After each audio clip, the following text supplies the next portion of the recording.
Talk, renovation hacks you should know. Hello, my name is Lee. And I'm Joey. This is our number one hack that we want to share to you guys.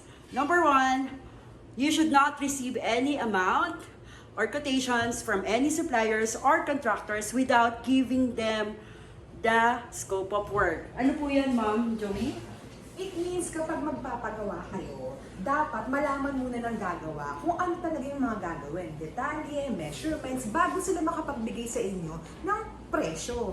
Diba? Kasi para naman yung nakabag-up sila kaagad ng presyo kung hindi nila alam kung ano muna yung gagawin. Diba? Yes. At isa doon, dapat better talaga if you can ask them to visit your place to do actual measurement. Discuss with you if you have a peg design na gustong i-follow, meron ding materials na gustong ipagaya.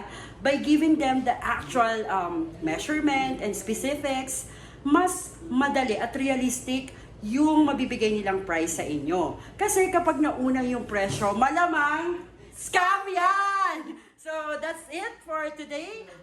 See you again on our next video.